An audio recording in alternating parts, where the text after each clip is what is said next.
नमस्कार दोस्तों, मैं हूं आपका दोस्त आपका भाई प्रदीप मिश्रा और आप शुरू कर चुके हैं देखना प्रॉपर्टी मिश्रा शो।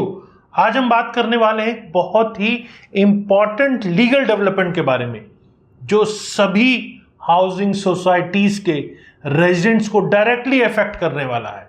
जी हां, आज का ये एपिसोड आपके लिए बहुत इंपॉर्टेंट हो सकता है अगर आप किसी भी टाइप की हाउसिंग सोसाइटी में रहते हैं तो वीडियो को लास्ट तक देखिएगा और अगर वीडियो अच्छा लगे तो ही लाइक कमेंट शेयर जरूर कीजिएगा। और हाँ, ऐसे और इंफॉर्मेटिव वीडियोस जिसमें मैक्रो और माइक्रो एनालिसिस रियल एस्टेट से जुड़ी हर बड़ी न्यूज डेवलपमेंट मार्केट ट्रेंड के ऊपर देखना चाहते हैं तो फटाफट चैनल को सब्सक्राइब कर लीजिए। तो चलिए शुरू करते हैं।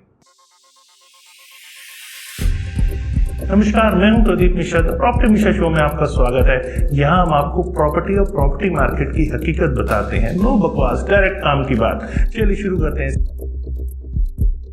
पंजाब और हरियाणा दिल्ली हाई कोर्ट ने हाल ही में एक लैंडमार्क जजमेंट दिया है जो साफ तौर पे कहता है कि हाउसिंग सोसाइटीज भी अब रेरा एक्ट के दायरे में आ सकते हैं।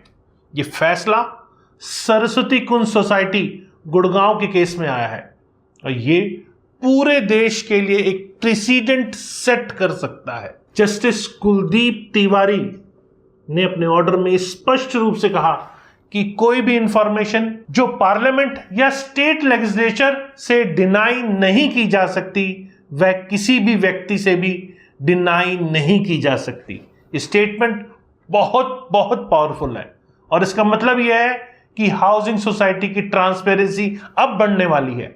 इस केस की शुरुआत मार्च 2023 में हुई थी जब एक आरटीआई एप्लीकेशन फाइल किया गया था रजिस्ट्रार ऑफ कोऑपरेटिव सोसाइटी के पास, जिसमें सरस्वती सोसाइटी के फंक्शनिंग के बारे में इंफॉर्मेशन मांगी गई थी। साथ में बोर्ड मीटिंग्स एजेंडा और मिनट्स भी मांगे गए थे। अप्रैल 2023 में ये इंफॉर्मेशन डिनाई कर दी गई थी, ये कह के कि प्राइवेट सोसाइटी से ये रिलेटेड है। लेकिन फरवरी 2024 में स्टेट इंफॉर्मेशन कमीशन ने यह ऑर्डर किया कि यह इंफॉर्मेशन प्रोवाइड करनी होगी। सोसाइटी ने इसे चैलेंज कर दिया। हाई कोर्ट में जून 2024 में सोसाइटी ने इसे चैलेंज कर दिया, लेकिन हाई कोर्ट ने सोसाइटी की पिटीशन को बेसलेस बताते हुए डिसमिस कर दिया। अब आइए समझते हैं कि डेवलपमेंट क्यों इतनी इंपॉर्टेंट है। देश भर में लगभग 6.5 लाख कोऑपरेटिव सोसाइटीज हैं जिनमें 30 करोड़ से ज्यादा मेंबर्स हैं। महाराष्ट्र में तो कोऑपरेटिव सोसाइटीज पूरी इकोनॉमी का 1/6 हिस्सा बनती है। इन सभी के लिए ट्रांसपेरेंसी एक बहुत बड़ा इशू है। पहले के रूल्स अगर माने तो उसके अनुसार कोऑपरेटिव सोसाइटीज को पब्लिक अथॉरिटी नहीं माना जाता था क्योंकि वे कॉन्स्टिट्यूशन के अंडर एस्टैब्लिश नहीं हुई थी और ना ही गवर्नमेंट द्वारा सस्टेनेबिलिटी फंडेड या कंट्रोल थी। 2013 में सुप्रीम कोर्ट ने थलपलम सर्विस कोऑपरेटिव सोसाइटी केस में साफ कहा था कि कोऑपरेटिव सोसाइटी आरटीआई एक्ट के अंडर पब्लिक अथॉरिटीज नहीं है क्योंकि वे इंडिपेंडेंट लीगल एंटिटीज हैं। हालांकि कोर्ट ने यह भी कहा कि रजिस्ट्रार ऑफ कोऑपरेटिव सोसाइटी एक पब्लिक अथॉरिटी है और वह उन सोसाइटीज से इंफॉर्मेशन कलेक्ट करके आरटीआई एप्लीकेंट्स को प्रोवाइड कर सकता है जिस पर उसका सुपरवाइजरी कंट्रोल है। यहीं से नया लीगल इंटरप्रिटेशन शुरू हुआ। डिफरेंट स्टेट्स में अलग अलग अप्रोच देखने को मिली है। महाराष्ट्र में बॉम्बे हाई कोर्ट ने फेवर किया है आरटीआई को हाउसिंग सोसाइटी पर अप्लाई करने के लिए, जबकि तमिलनाडु मद्रास हाई कोर्ट ने साफ कहा है कि कोऑपरेटिव सोसाइटी पब्लिक अथॉरिटी नहीं है।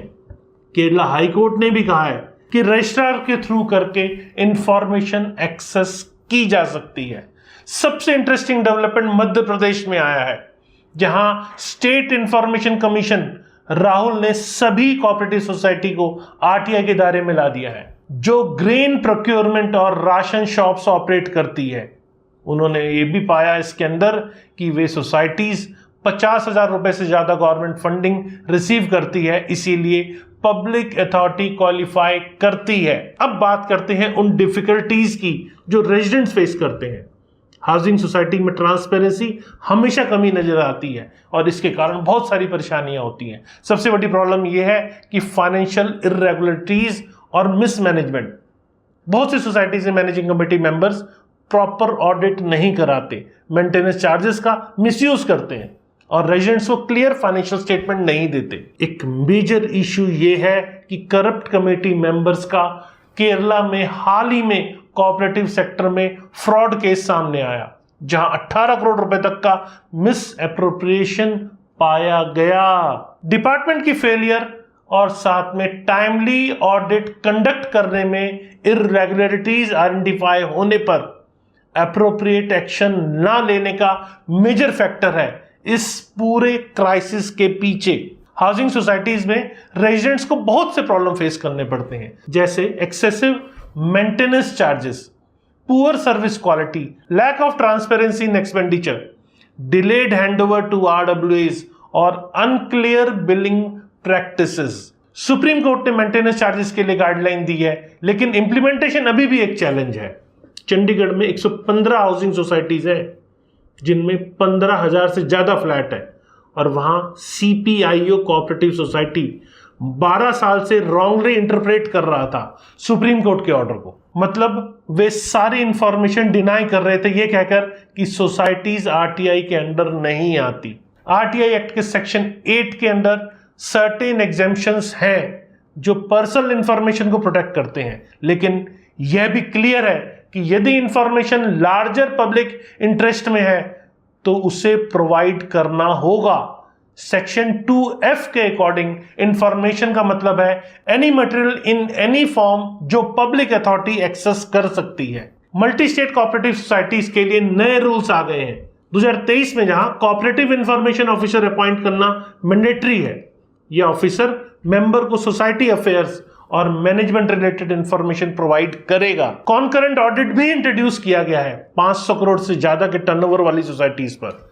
वेस्ट बंगाल में अलग सिचुएशन है, जहां रूल 67A के अंडर सोसाइटीज को स्पेसिफिक डॉक्यूमेंट मेंटेन करना है और वो भी इंस्पेक्शन के लिए। इसके अंदर member register, bylaws, progress report, fund details और ऑडिट रिपोर्ट सब होंगी।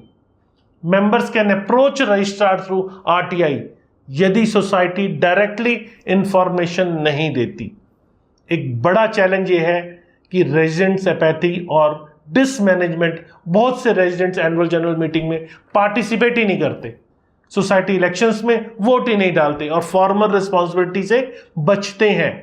ये डोरमेंट कमेटी और पुअर गवर्नेंस का एक बड़ा कारण बन जाता है। टेक्नोलॉजी का रोल बढ़ता जा रहा है हाउसिंग सोसाइटी मैनेजमेंट में। Digital platform, smart sensors, IoT devices और सेंट्रलाइज्ड मैनेजमेंट सिस्टम ट्रांसपेरेंसी और एफिशिएंसी इंप्रूव कर सकते हैं। प्लैनेट स्मार्ट सिटी जैसी कंपनीज इनोवेटिव सॉल्यूशन वैसे प्रोवाइड कर रही हैं। रेजिडेंट्स के पास लीगल रेमेडीज अवेलेबल हैं। अगर सोसाइटीज ट्रांसपेरेंसी मेंटेन नहीं कर रही, वे कंज्यूमर फोरम अप्रोच कर सकते हैं, रेरा कंप्लेंट फाइल कर सकते हैं, सिविल कोर्ट जा सकते हैं या कोऑपरेटिव सोसाइटी रजिस्ट्रार के पास कंप्लेंट भी कर सकते हैं।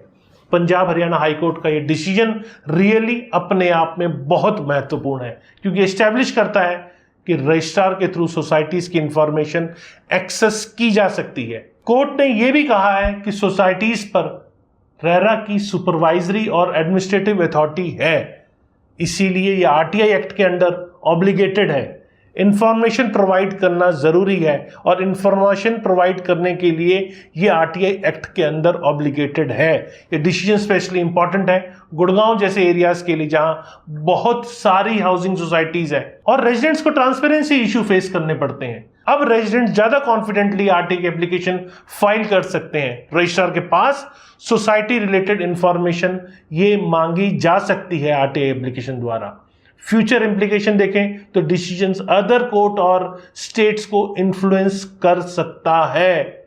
यूनिफॉर्म अप्रोच अडॉप्ट करने के लिए ये रेजिडेंट्स को एम्पावर भी करता है कहीं ना कहीं, और सोसाइटीज में बेटर गवर्नेंस मुझे लगता है इससे कहीं ना कहीं इंकरेज होगा। तो दोस्तों, अंत में मैं यही कहूंगा कि पंजाब हरियाणा हाई कोर्ट का डिसीजन हाउसिंग सोसाइटी रेजिडेंट्स के लिए एक बहुत बड़ी जीत है। ट्रांसपेरेंसी और अकाउंटेबिलिटी की फाइट में देखें तो ये अपने आप में बहुत बड़ी जीत है, बहुत बड़ा माइलस्टोन है। अब रेजिडेंट्स को पता होगा कि आरटीआई के थ्रू अपनी सोसाइटी की इंफॉर्मेशन को एक्सेस कर सकते हैं, भले ही डायरेक्टली सोसाइटी से ना मिले, लेकिन रजिस्ट्रार के थ्रू उन्हें जरूर मिल सकती है। ये स्टेप बाय स्टेप प्रोसेस है जो पूरे देश में हाउसिंग सोसाइटी गवर्नेंस को इंप्रूव कर सकता है और रेजिडेंट्स को अपने राइट्स के बारे में अवेयर भी करा सकता है। टेक्नोलॉजी और लीगल फ्रेमवर्क की कॉम्बिनेशन से फ्यूचर में हाउसिंग सोसाइटी में ट्रांसपेरेंसी और एफिशिएंसी दोनों बढ़ सकती है। अगर आपको इंफॉर्मेशन यूजफुल लगी तो लाइक करें, शेयर करें और सब्सक्राइब करना ना भूलें, और साथ में कमेंट करके आप क्या सोचते हैं इसके बारे में ये जरूर बताएं। रियल एस्टेट से जुड़ी और भी इंपॉर्टेंट अपडेट्स के लिए, मैक्रो और माइक्रो एनालिसिस के लिए प्रॉपर्टी मिशा शो आप देखते रहें। नमस्कार और जय हिंद।